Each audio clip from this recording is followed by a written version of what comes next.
Look, out of all the FNAF games I expected to have a hidden detail that changes my entire idea of the FNAF lore and timeline, Five Nights at Freddy's 2 was not one of them. But it does. Prepare to have everything you thought you knew about FNAF 2 challenged, because while I was on stream with some of my FNAF theorizing buddies, we found what is probably the weirdest detail in any of the original Five Nights at Freddy's games. Not only did Twitter get mad at me over this one, but people watching the stream did too. But seriously, I highly recommend you watch until the end to get the full picture, cause it's pretty insane. So today, I'm gathering said FNAF theorizing buddies to go over one of the most deranged rabbit holes I've ever had to go down in my time as a theorist, which will range from counting animatronic ears to explaining why the weird animatronics from FNAF 2 are actually more important than we thought. I'm WitheredCircle, and it's time to reveal how broken FNAF 2's timeline really is, and why it fixes everything. Wait. Before I cover the seemingly inexplicable and insane lore, I should probably recap the generally agreed upon events of FNAF 2 before I shatter your understanding of them. If you've been watching my channel for a while, you know that about 2 months back I made a complete 20-minute lore guide to FNAF 2, which I highly suggest you check out if you haven't, by the way. I worked really hard on that one. Anyway, after that video I sort of made a mental note to avoid covering the game in the future, just so I didn't end up repeating myself. But since I'm talking about FNAF 2 again, I might as well reiterate myself here. The following is a quick FNAF 2 timeline that most, if not all, FNAF fans will agree with. So let's make this as quick as we can. In October 1987, Freddy Fazbear's Pizza is reopened by a new CEO who orders new toy animatronics with facial recognition software, presumably to keep franchise founder William Afton away from the pizzeria after what he did in 1985. Fazbear Entertainment also brings the old and battered original Freddy's cast to this new location. Unfortunately, the technicians' plan of retrofitting these ones with the new tech doesn't work, due to how ugly they look and because of a mysterious smell coming from them. Fazbear scraps the project and dumps the now broken and battered Fazbear mascots in parts and service, where we see them during FNAF 2's night gameplay. One night, on the restaurant's third week, right before the next night guard starts his week, William Afton sneaks into the pizzeria right around closing time using his alias as a day shift guard and kills 5 teens sneaking into it. He eventually collects their bodies and disposes of them in a discreet location. When the puppet comes to, she tries to save them, but she can't. Or can she? The toys are now possessed by these teens, becoming aggressive and taking on traits similar to the Withereds, who are also possessed. On one night, Afton comes back to check on his new creations using his signature Spring Bonnie suit, and sure enough, judging by the sudden anger of both new and old characters, these toys are possessed as well. The next day, Jeremy Fitzgerald, the second night guard at the location, is moved to the day shift for this location's last birthday party. Unfortunately for Jeremy, the old and battered Foxy animatronic lashes out at him and bites off his frontal lobe. Freddy Fazbear's closes its doors shortly after. You got that?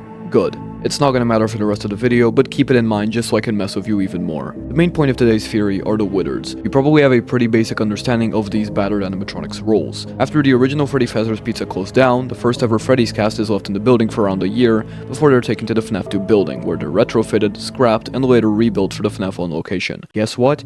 You're wrong, because the Withereds' true role is explained to us by a set of children's drawings. What the actual hell am I talking about? Well, I have no idea, so I'll let a good theorist friend of mine, Shizu, explain what I mean and why these drawings matter. Take it away. A piece of information that me and many other theorists happen to miss over the years is a specific mention on these drawings which flat out say, "My day at the new Freddy Fazbear's Pizza," confirming that this is referring to the 1987 location and not the 1985 location. The reason why this is strange isn't because of the 2 drawings of the marionette, the 2 drawings of Mangle, or the drawing of what appears to be Balloon Boy or JJ, rather it's the other set of characters that we see inside of these drawings. Most notably, what appears to be Withered Freddy and Withered Chica, considering their design choices here, as well as all 3 of the main cast, which is a little strange considering that in this depiction, Bonnie now has his mask back, which we know Withered Bonnie is fairly clearly missing his own mask. We also see a version of Withered Golden Freddy. Thanks, Shizu. Well, now that we're on the same page about the FNAF 2 kid drawings, it's time to reveal to you a huge bombshell that they give us. Remember when Shizu brought up that there's drawings of Withered Chica and Withered Golden Freddy next to the kids? Well, this is actually hugely important because these 2 animatronics in particular have a very interesting detail that's inaccurate to their in-game versions. That's right, Withered Chica has both her arms and Withered Golden Freddy has both his ears. During the gameplay of FNAF 2, Chica is missing her arms, and Golden Freddy only has his right ear. There's also a drawing of Withered Freddy with a kid that I failed to notice at first while we were on stream, but it's definitely there, and that's definitely him. There's also this drawing of Freddy, Bonnie, and Chica, and while a lot of people disagreed with me on this, I think this might be the original cast and not the toys. The color scheme matches and everything, and they're just not bright enough to be the toys, I guess. They just look more like the classics, at least that's how I see it. Surprisingly enough, Mangle is the only one of the toy animatronics to appear in these kids' drawings. I should probably go over why I think these drawings are the Withereds or unwithereds Wizards or whatever, because a lot of people didn't understand why I was saying that this is Withered Chica and not Toy Chica. I guess some of life's greatest mysteries will never be solved. But Phone Guy says on night 2 that the Wizards shouldn't be able to move around. If they aren't supposed to move around, why is there clearly a drawing of them standing next to a crowd of happy kids? Okay, no biggie, this has to be some kind of misunderstanding, right? And anyway, even if this is intentional, what could it mean? Well, to answer the first question, I don't think this is a simple misunderstanding. On FNAF 2's second night, Phone Guy informs us about the Wizards and why they're in this new pizzeria. By now, I'm sure you've noticed the older models sitting in the back room. Those are from the previous location, and we just use them for parts now. The idea at first was to repair them. They even started retrofitting them with some of the newer technology, but they were just so ugly, you know?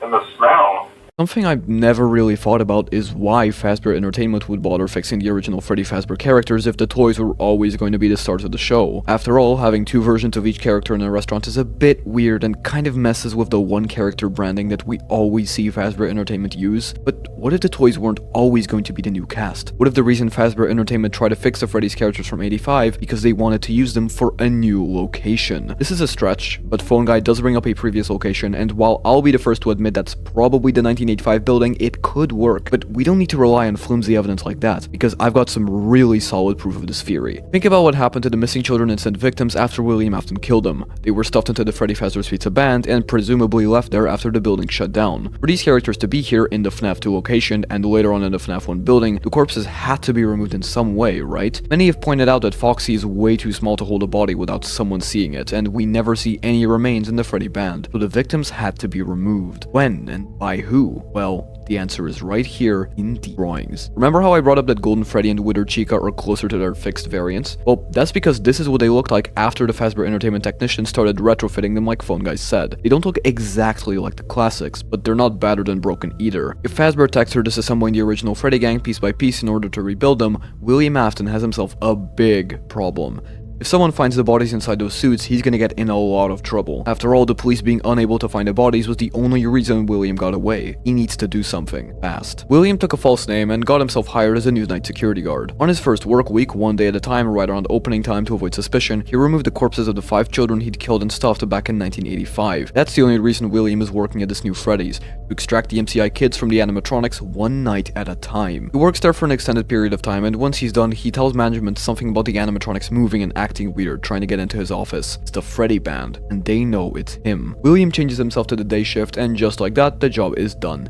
No one will suspect a thing. Some people around town start spreading rumors about a purple car carrying bodies in its trunk speeding down the highway, but Fazbear management dismissed those rumors. Just people trying to make a buck.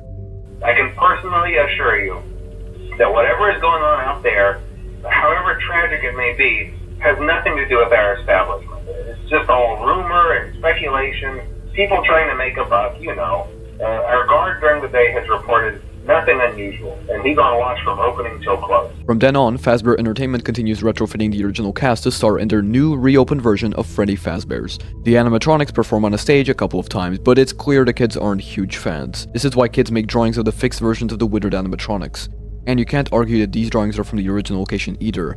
Every one of these drawings has My Day at the new Freddy Fazbear's Pizza written on them. And Phone Guy himself calls the location the new and improved Freddy Fazbear's Pizza on the first call of the game. But if something feels off to you so far, that's because there's one crucial detail that I failed to talk about. Phone Guy's calls. The calls, specifically the Night 3 one, don't match up in this timeline, because how is Phone Guy talking about rumors that should have happened months ago? Well, this is where the most controversial part of this video comes into play, and to avoid getting caught in the crossfire because I'm a coward, I'm gonna let someone else do the dirty work, and explain why FNAF 2's phone calls are actually pre-recorded. Take it away, T-Dreads. T-Dreads? T-Dreads? Hello?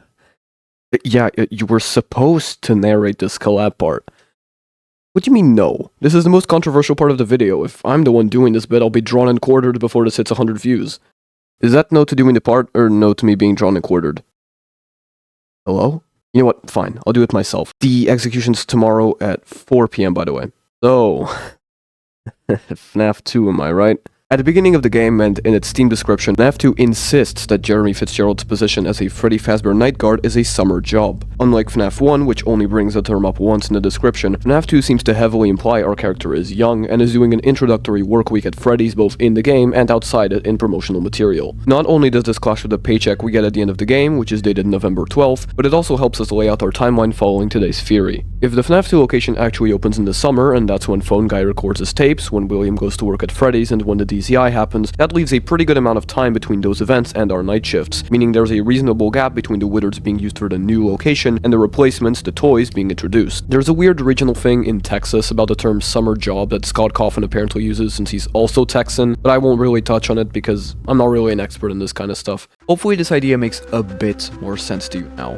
Sure, the FNAF 1 description also brings up a summer job, but that's only on Steam. The game itself makes it very clear it doesn't happen in the summer. If Phone Guy's tapes are pre-recorded, as all of his other tapes in the franchise are, not only does it explain why some of them feel a bit out of sync with in-game events, but it also fits with what we know about him. I do want to clarify that the Night 6 tape is 100% live, and I like to imagine Ralph is up at like 1 AM on his third cup of coffee trying to convince the player to get the hell out of there. So, with that out of the way, what else is there to say for this theory? And what happened next? After it became clear that kids didn't like the creepy retrofitted animatronics who still smelled of decay and death, Fazbear Entertainment was forced to put them in parts and service after only a few short weeks of them performing. Luckily, they were currently working on the new face of Freddy Fazbear's Pizza, Toys. This is why the recruitment ad in the newspaper at the beginning of the game never says the FNAF 2 location is new. It just states that Freddy Fazbear's is getting a new face, and that the vintage location is being given new life. After the originals fail, they're used for parts and are phased out by the toys, being left in parts and service for the player to fight off during the night shift segments. So before we move on to my final evidence and conclusions from this insane theory, including what it even means, let's go over the quick timeline. So after the first Freddy's closed in 1985, the new Freddy Fazbear's Pizza opens in summer of 1987, as Ralph the Phone Guy tells us. At first, Fazbear Entertainment uses altered versions of the original Freddy's mascots in their new pizzeria, but William Afton takes a job as a night guard and takes out the missing children's bodies one night at a time. This is why we don't see them in FNAF 2 or 1. Around this time, Phone Guy records his calls for nights 1 through 4, with his calls on night 5 and 6 being recorded live later on in the year when Jeremy Fitzgerald is working at the location. Fazbear's reused mascots don't go too well with kids, but enough drawings of the band were made to plaster all around the building. Around this time, the toys are built and replace the weird fixed versions of the Withered's who are dismantled and used for parts. William continues to work at the location as a day shift guard to check on everything and make sure no one suspects him of his crime, but on his last day before resigning, he kills 5 more kids to shift suspicion from him. With 2 weird death-related events right next to each other, Fazbear hires a new night guard to watch out for the animatronics, who are now possessed. 6 nights later, and the bite of 87 happens, closing this new location down. But as much as I like this theory does have flaws. But I'm too egotistical to admit that, so I'll let someone else do it. Brian-eyed, who was a bit skeptical about the whole thing, can take over for this part. As much as I like where this theory comes from, and as much as I want it to be real because I honestly think it'd be pretty cool, there are a few things about it that really bother me quite a bit. First of all, FNAF 2 is referred to as a grand reopening. You know, a vintage pizzeria given new life. If this place is really so vintage and the reopening is really so grand, then you'd think that the place would have been closed for a lot longer than just a few months, maybe. Granted, I don't think that being closed for a couple of years is grounds to refer to it as vintage either, but I suppose that's neither here nor there. Another thing, if this were really a thing, wouldn't it have been brought up at some point by now? I mean, this series has gone on for a while. FNAF 2 is over a decade old at this point. If this were really a thing at any given point in time, don't you think that we would have heard of it by now? Another Freddy Fazbear's Pizza that was opened in 1987, before the one that we experience in FNAF 2? Don't get me wrong, I think that there are a lot of things to take note of here, but at the end of the day, I honestly think that if there were more to the story here, then we would have heard something about it by now. After all, there's a much easier answer to all of these questions. Scott probably just wasn't thinking that far ahead at this point in time, and didn't consider the lore repercussions this would have an entire decade later. As much as I give the guy flack sometimes, I really can't blame him for this. But hey, that's just me. Go listen to Withered Yap until the video's over now. Take it easy. Thanks, Cryo. And with that, I conclude my analysis of FNAF 2's weird timeline. Did I change your mind? Probably not, and maybe it's best that way for your own sanity. But I think the poster details and Phone Guy's weird phrasing when he talks about the Withered's is enough to at least make this an interesting subject to talk about. Please remember to like, subscribe, and comment if you enjoyed, and do it anyway if you didn't. I'll see you in the next one. Bye.